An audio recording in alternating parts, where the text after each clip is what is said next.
সারা পৃথিবীর আলোচিত ও পরীক্ষিত সব রণকৌশলকে হার মানাতে শুরু করেছে ইরানের রণকৌশল।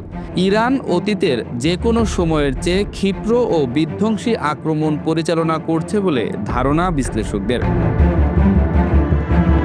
যুক্তরাষ্ট্র ২০২১ সালের অক্টোবরে আফগানিস্তান থেকে সেনা প্রত্যাহারের ৫ বছর পর আবারও মধ্যপ্রাচ্য থেকে কফিনবন্দি হয়ে দেশে ফিরেছেন যুক্তরাষ্ট্রের সেনারা। ইরানের একের পর এক ক্ষেপণাস্ত্র হামলায় বিপর্যস্ত মধ্যপ্রাচ্য।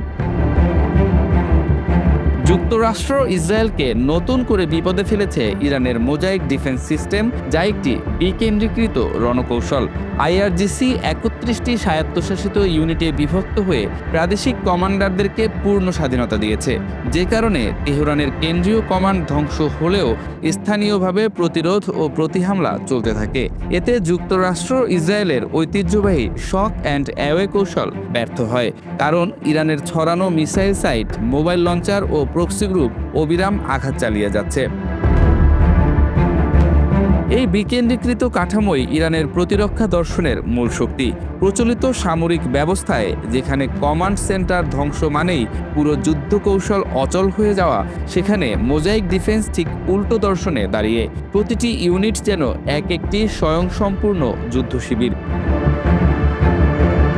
নিজস্ব গোয়েন্দা, ক্ষেপণাস্ত্র সক্ষমতা, ড্রোন, সাইবার ইউনিট এবং স্থানীয় প্রক্সি নেটওয়ার্ক অ্যাক্টিভ থাকার ফলে যুদ্ধক্ষেত্রটি আর একক ফ্রন্টে থাকে না। এটি পরিণত হয় অসংখ্য ক্ষুদ্র কিন্তু ধারাবাহিক সংঘর্ষের জালে। যুক্তরাষ্ট্র বা ইসরায়েলের জন্য এতে লক্ষ্য নির্ধারণ হয়ে ওঠে কঠিন, কারণ প্রতিপক্ষ কোনো একক সেনাবাহিনী নয়, বরং এক ধরনের ছড়িয়ে থাকা যুদ্ধ ইকোসিস্টেম।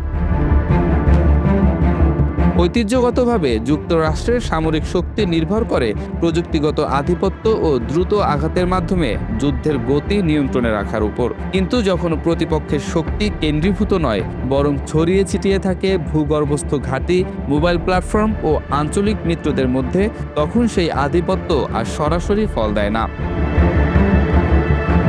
মোজাইক ডিফেন্স শুধুমাত্র সামরিক কৌশল নয়, এটি ভূ-রাজনৈতিক নেটওয়ার্কের উপর দাঁড়িয়ে থাকা একটি বহুমাত্রিক প্রতিরোধ ব্যবস্থা। লেবানন, সিরিয়া, ইরাক, ইয়েমেন সহ বিভিন্ন স্থানে সক্রিয় মিত্রগোষ্ঠীগুলোর মাধ্যমে ইরান মূল যুদ্ধক্ষেত্রের বাইরেও চাপ সৃষ্টি করতে পারে, ফলে সংঘাতটি আর একটি নির্দিষ্ট সীমান্তের মধ্যে সীমাবদ্ধ থাকে না। সব মিলিয়ে এই মডেলটি প্রচলিত রাষ্ট্র বনাম রাষ্ট্রযুদ্ধের ধারণাকে চ্যালেঞ্জ করে। এটি এমন এক বাস্তবতা তৈরি করে যেখানে প্রযুক্তিগত শ্রেষ্ঠত্বই সব নয়, বরং স্থায়িত্ব, অভিযোজন ক্ষমতা এবং স্থানীয়কৃত প্রতিরোধী হয়ে ওঠে মূল চালিকা শক্তি। যুদ্ধক্ষেত্র তখন আর শুধু অস্ত্রের সংঘর্ষ নয়, বরং কাঠামোর সংঘর্ষ নতুন সম্ভাবনার জন্ম দেয়।